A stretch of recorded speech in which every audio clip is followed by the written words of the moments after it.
America's trusted news source. This is Channel 8 Eyewitness News at 5. Coming up tonight on the news, it's considered one of the largest automotive events in the world, and it's happening here in Lincoln. Also, a Nebraska soldier killed in Afghanistan gets a prestigious honor, but first... Technology is great, but it can also be very dangerous. Some concern after a disturbing email makes its way to a nearby high school. Good evening, everyone, and thank you so much for joining us tonight. Megan Conway has the night off. A Seward County man has been arrested. Officials say he sent a sexually explicit email to a high school. And Channel 8's Joseph Nasser has been working on the story all day. He joins us now as we cover the counties. Joseph? Rod, as you mentioned, the suspect arrested is from Seward County. He's accused of sending the email to East Butler High School in Butler County. A school administrator tells me that the email was sent to a student account and was intercepted before it got to the student. Still, as the investigation goes on, it's an opportunity for parents and their kids to have conversations on how to stay safe online. For the past 3 months, the Seward and Butler County Sheriff's offices have been working together on a sex trafficking of a minor investigation. In May, an East Butler High School student email account was contacted by someone offering money for explicit photographs of a minor. This week, the Butler County Sheriff's Office says a warrant was obtained for the main suspect in the case, who was interviewed, arrested, and lodged at the Butler County Jail. Paul Yates is the executive director of I've Got a Name, an anti-sex trafficking nonprofit. He says that students and parents should be aware of the role that technology plays in human trafficking across the state. Technology, unfortunately, plays a large role in human trafficking. People will solicit you on that phone. They will seek you out on that phone and your computer. So you have to really be on top of things. A 2017 Creighton University report on human trafficking estimates that 900 people a month are sold for sex in Nebraska. Yates says it's not uncommon for traffickers to target adolescents on the internet. Those that often get caught up in human trafficking are seeking some kind of attention, seeking some kind of affirmation for who they are. The individual or individuals say something that they just want to hear, that they need to hear, and they just start to lure them in. Fortunately, in the East Butler High School case, the explicit message was intercepted by the school's security software. Still, Yates says parents should have conversations with their kids about being vigilant with technology. We need to have that dialogue. Technology is only going to increase, and like I said, it's wonderful, but it can also be extremely dangerous. It's not too late to start talking to your kids today. The Seward County Sheriff's Office declined an interview request for the story as they are continuing the investigation. But if you have any information about a minor receiving similar emails in the Seward area, please call 402-643-2359. Rod will have more information on our website about that. All right, appreciate you looking into this for us, Joseph. We'll talk to you later. Other crime news now. Lincoln police say this man had a missing girl in a stolen car. They say 19-year-old Darius Bogan also sexually assaulted the 13-year-old who had been reported missing here in Lincoln. Bogan is facing theft and the first-degree sexual assault charge. It looks like more college-age students are using marijuana. A study looked over the past 5 years with historically high levels of marijuana use in 2020. In fact, it says it's the highest level of pot use among young adults recorded since the 1980s. Let's get a check of your first forecast. Malcolm joins us now. He's in for John. It was a splendid day today. Dew points were down, it felt like. Right, dew points are actually in the 40s for some across the area, so upper 40s to around 50. John is kicking off a vacation. It's almost like the weather knows that he's taking a vacation because it feels just so nice outside. Here's a look over Honda of Lincoln right now. We have plenty of sunshine and some upper level clouds starting to move in, but these are harmless. Not seeing any rain coming from this. Temperatures around town, we're generally in the low to mid 80s. We're at 84 at the airport, 83 in East Campus, 86 degrees, the warm spot across town out at Holmes Lake, 82 the cool spot out towards Denton Road. Generally speaking, most of us are in the low to mid 80s, the lower 80s out towards Aurora and York. Aurora at 81 degrees, 84 degrees out towards Grand Island. So wind speeds right now are out of the north and northeast, not too strong, definitely not where they were at yesterday. We had a front move through yesterday morning and we had winds gust up to 30 miles per hour at times, but the northeasterly winds are helping keep things comfortable. We do have a pattern change on the way. That'll start to make things feel a little bit more uncomfortable. Satellite and radar perspective across the state right now, not seeing too too much in terms of cloud cover. If you pan out the view, we would see that there's not a lot of rainfall in the immediate vicinity of Nebraska. So your forecast over the next several hours, we're going to hang on to mostly clear conditions. As we go in towards 10 o'clock, we're looking at temperatures dropping into the 60s, eventually in towards the 50s. We do have a pattern change on the way, though. It's going to start to feel a little bit more uncomfortable. We're going to have more details on that coming up in just a couple minutes. All right, thank you very much, Malcolm. Now to a developing story down in Mexico, where a powerful earthquake has killed at least one person. ABC's Rena Roy has the very latest. A powerful earthquake striking near the popular tourist town of Acapulco Tuesday night. The epicenter just 10 miles from the coastal city. Buildings rocking and swaying, walls crumbling, power poles collapsing. The 7.0 magnitude quake even shaking the ground for about a minute nearly 200 miles away in Mexico City. This woman says her lights went out, the house began to tremble, and things started falling.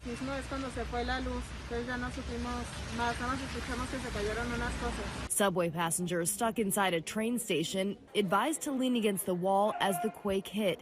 This car shuddering in the street, a traffic light rattling overhead. The power cut to nearly 2 million people for some time, many evacuating their buildings in their pajamas, huddling with children and pets in the rain until things settled down. The Mexican president says one man riding his motorcycle died, but there were no reports of other serious injuries or catastrophic damage. Until about 5 a.m. local time, there were at least 150 aftershocks. Many are still without power, and Mexican officials say they're conducting reviews in 10 different states across the country. Rena Roy, ABC News, New York. All right, to Richmond, Virginia now. A Robert E. Lee statue was removed today after 131 years in the capital there. The state Supreme Court recently ruled it was okay for the governor there to order it taken down. We're no longer proud of that Confederate history. We know that that history is there. We're not erasing that history, but removing that symbol is just that. It's removing the symbol. Roughly 300 people watched as crew members worked. The crowd was silent until the statue was lifted, and then the crowd began to cheer and chant. This was the last Confederate statue that remained on Richmond's historic Monument Avenue. The 13 service members who were killed during that attack on the Kabul airport on August 26 have been awarded Purple Hearts. And of course, this includes Marine Dagan Page of Omaha. His remains are going to return to Omaha this Friday at 1:30 p.m. They're also working to hold a public visitation before his funeral on the 17th. We're going to have more on this, including the route for the corporal's procession to happen on Friday, coming up on our newscast at 6 o'clock. Well, here at home and really across the country in many areas, school districts are struggling to hire bus drivers. We have more people leaving than we do people coming in. And one of the reasons, the number of people driving for a living has dropped since the start of the pandemic. Another reason, a changing economy is providing several other job opportunities for people. The problem is big enough. Some parents say kids are arriving hours late thanks to the driver shortage. I think the answer is probably more money. Like if you pay them more, you'll get better people, you'll get more people. And officials say incentives for school bus drivers are increasing across the country. And as we said in that story, outside of bus drivers, the U.S. job market is full of opportunities right now. There was a record-setting 10.9 million jobs available back in July. Out of that, only 6.7 million of those were filled.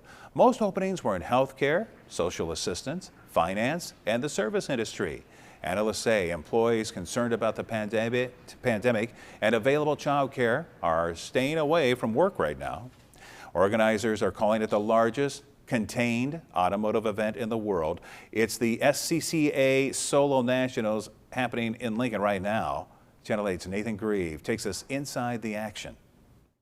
SCCA, the Sports Car Club of America, is all about grassroots motorsports. So that means anybody can join, whether you own a Corvette, a Porsche, or a Honda Civic. For instance, Monique Forsyth, who's piloting a very modified 95 Civic. You work all year to get to Lincoln. And not being here last year, there's a whole different vibe this year. It's just Everybody is just happy and excited to be back. Did I mention she's from Colorado? She's not the only out-of-towner because, sure, this is an event for enthusiasts, but it is a competition. The best of the best from all around the country are here to put down the best times possible. This is a high-level competition event for us. We have events that are really focused on just having fun with your car. This event is about having fun, but having fun with a competition edge to it. So this is about 1,250 drivers from across the country competing for national championships in around 70 classes. The Nationals have been in Lincoln since 2009. They've been going for almost 50 years. And there's one group that's made it to every single one. We're having fun. Well, the goal, of course, is to drive as fast as you can. And my mantra is, the older I get, the faster I was. So as Dee turns a lap in her vintage Alfa Romeo, remember that everyone's welcome and everyone's capable of a lightning fast lap out there. For Nebraska's trusted news source, I'm Nathan Grief. Looks like fun. Coming up on Channel 8 Eyewitness News, some tips on how to cope with the 20th anniversary of 9/11 coming up. Stay with us.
Year anniversary of one of the darkest days in U.S. history. The events of 9/11 may cause more distress in many Americans. And ABC's Mandy Gaither has more on how you can cope.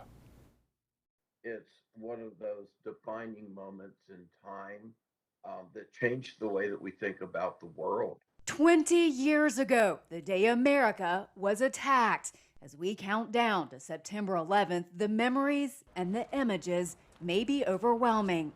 It really does hit you harder, especially when they're round number or big number anniversaries. It's called the anniversary effect, an increase in distress around a traumatic event. Ken Yeager, director of the Stress, Trauma, and Resilience program at Ohio State Wexner Medical Center, says this 9/11 anniversary may be even more troubling, especially with the turmoil in Afghanistan.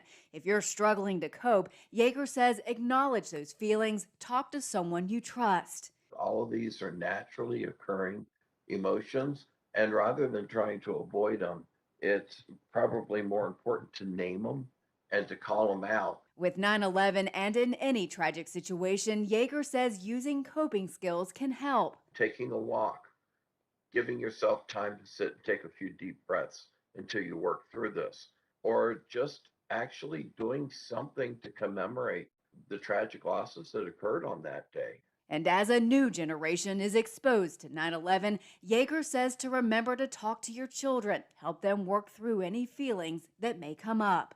For Health Minute, I'm Mandy Gaither. Now, your Storm Alert Team forecast with meteorologist Malcolm Byron. Well, here's a live look over our Allo Communications camera, and we see plenty of blue sky out there. We kicked off a dry trend this weekend and has stuck in with us throughout this week. It looks like it's going to stick with us throughout the next couple of days as well. We made it to the mid-80s today. We're at 84 right now, officially at Lincoln Airport. We're at 81 degrees in Firth, 82 in Milford, 84 degrees current temperature in Seward. Most of us are in the middle 80s, a few of us in the lower 80s at this hour, and that's mainly out west. Seems like the past couple of weeks, these have been the two cool spots on the map. York and Aurora sitting in the lower 80s. We're at 83 in Beatrice, 81 degrees in Wahoo, still in the middle 80s out towards the Tri-Cities as well. Now, this is the thing that makes the air just feel so great. We don't have any humidity today, or we could say the lack thereof. It's making the air feel great. We're seeing 47 degrees right now for the dew point, and generally speaking, the threshold for where it starts to feel uncomfortable is 60 degrees, and that's where it starts to feel uncomfortable. You got to get much higher than 60 degrees before where it starts to feel oppressively humid outside. Out towards the Tri-Cities, dew points are in the 50s at this hour, and you might notice we have northerly winds, and as long as we have these northerly winds, that's going to keep things more on the comfortable side. We do have a pattern change, however, though. Off towards the south, we have this area of high pressure. Areas of high pressure, they tend to keep us dry, but the flow is clockwise around these areas of high pressure. So once this high pressure system scoots off towards the east, we're going to be on the back side of it. Winds are going to return out of the south again. We're eventually going to start to see more heat and humidity. Here's a look at the humidity over the next couple of days. It'll start to rise just a bit tomorrow, but still feeling nice tomorrow. But then as we get towards Friday, the humidity gets above that 60-degree threshold that we were just talking about. Sticks with us through the weekend, and then we may see these cycles of ups and downs in terms of humidity as we go in towards next week. But it looks like right now this weekend's feeling a little bit on the humid side. Here's a look at stormcasts throughout this evening. It's looking like we're going to be mostly clear. I won't rule out the potential for a few high clouds. I thought I would say rain there, but we're not expecting rain overnight. Just some high clouds moving in, mainly in the eastern corner of the state. We should drop into the 50s, mid-50s for many, in fact, even low 50s for some, especially in rural pockets in southeast Nebraska. We're going to go 53 for a forecast low in Lincoln. As we go into tomorrow afternoon, still plenty of sunshine, but notice that area of high pressure scoots off towards the east, and as a result, winds return out of the south. It's going to allow some more heat to pump into the area, and we're talking highs in the middle 80s tomorrow. I think we'll do even better than that on Friday. So your forecast for tonight, 53 degrees. It's mostly clear. It's another cool night, so hey, maybe want to leave the windows open, give the air conditioning a break. Winds on the calm side tonight. As we go in towards tomorrow, we're talking highs in the middle 80s once again, and if we could see a little bit more sunshine tomorrow, if those upper level clouds in eastern Nebraska can clear out a little earlier, perhaps we may be a degree or two warmer. It's sunny skies. We're remaining comfortable into tomorrow afternoon as well, as the humidity will be a bit on the lower side. Now today you look up, you might notice we have blue skies up ahead. One difference is tomorrow we'll have actually some smoke in the upper atmosphere. That may cause more of a hazy look to our atmosphere, but here's the kicker to this. The smoke will be aloft, not near the surface, so I don't think it's going to cause any air quality concerns, but it may give the sky more of a hazy look. Here's a look at your 10-day forecast. We're going to go warmer on Friday, 90 degrees, back into the 90s in towards Saturday too, so it could be a toasty Husker game day. Maybe a late storm on Saturday. We'll keep rain chances in towards Sunday, but as we go in towards next week, there's a series of disturbances that are sort of progged to arrive in the area. The exact details, a little tough to pinpoint at this particular point in time, but it looks like we'll have to introduce some rain chances every now and again as we get in towards next week. But for now, staying on the drier side. Overall, a nice day tomorrow, starting to get more humid as we get in towards Friday. We were talking about, the dew point today was what? 47 right now. That's dry, dry, dry. Right, it'll probably be in the 60s, maybe mid-60s by Friday. All right, quite a change. Thank you so much, Malcolm. Hospitals are now at crisis levels across the country as Delta COVID cases surge. Health officials are also tracking a new variant called MU. ABC's Faith Abube reports. Tonight, hospitals across the U.S. buckling under the weight of new COVID infections. The volume of COVID-19 cases leading to a shortage of patient beds and draining medical staff. We continue to lose people who didn't have to die. Idaho has now activated crisis care in 10 hospitals for the first time in the state's history, meaning life-saving treatments could be rationed. We hoped that this day would not come. Military medics brought in to support overwhelmed hospital staff. The Pentagon also sending help to Arkansas and expanding resources in Alabama. The virus is currently raging in more than 95% of U.S. counties. The Delta variant fueling the surge. Nationwide, there are nearly 4 times more infections and double the number of COVID hospitalizations compared to a year ago when there was no vaccine. I have yet to admit a single person because of a vaccine-related incident. 31-year-old TikTok star Alexandria Blackenbiller died unvaccinated. Her last video to the site full of regret. Don't wait. Go get it, because hopefully if you get it, then you won't end up in the hospital like me. Across the U.S., children make up about 1 in 4 of all new COVID cases, adding to the concern as parents send their kids back to the classroom. Her lungs were going through hell. Terry Gerganius' 11-year-old ended up on a ventilator within days of the new school year. She survived, one of the lucky ones. Younger patients are dying from this, and it's quite disturbing. And Dr. Anthony Fauci says data from Israel shows a slight drop in the vaccine's protection against hospital stays, though still highly effective, which makes him think a third shot could become a standard part of the vaccine regimen. In Washington, Faith Abube, ABC News. And coming up tomorrow, President Biden will announce a new approach to fight COVID-19. A person who is familiar with the matter says it includes mandates that focus on schools and private sector workplaces, and how businesses can require proof of vaccinations. Officials are hoping the new approach will give Americans a clearer view on how the pandemic will end. Here's a look at how Wall Street ended today. The Dow down nearly 69 points, and NASDAQ was down almost 88. We'll be right back.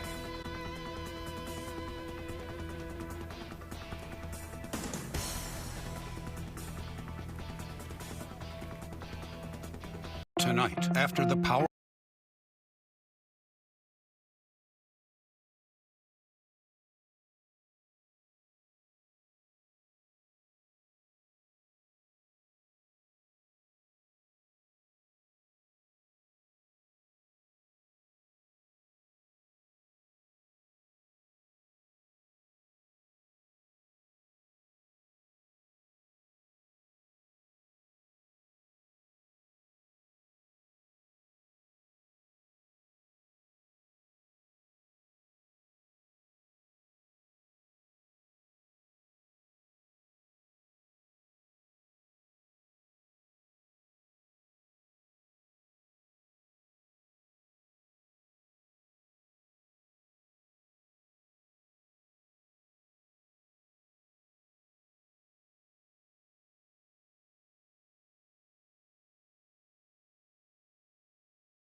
Finally tonight, let's go down memory lane. A famous blue dog is turning 25 years old this week, and it's not just in dog years. Blue's Clues celebrates its 25th anniversary this year, and the original host right there appears in a video posted to Nick Jr.'s Twitter account. And Steve Burns even wore the famous striped green shirt he wore as the host of the Nickelodeon series back in the 1990s. Many Twitter users were happy to see Steve and hear him say he was proud of them and never forgot about them. The show was a big hit, I know, with my daughters when they were younger. Malcolm, you said you watched it, right? I did. I think I was just young enough to where it was starting to phase out a little bit. But I remember watching it. I just don't remember a lot of details. But I do remember Blue, the little dog, salt pepper shaker as well. And Steve, we can't forget about Steve. You know, I do remember, you know, in that video he posted, he was talking about how he's still our friend. So, Rod, we still have a friend. I'm sorry. All right, let's get a final check of the weather. Right, so it's looking like it for the rest of this evening, mostly clear conditions across southeast Nebraska. I think we'll eventually drop into the 60s by the time we get towards 10 o'clock tonight. All right, Malcolm, thank you so much. World News is coming up next. We'll see you back here at 6 o'clock. Have a good night.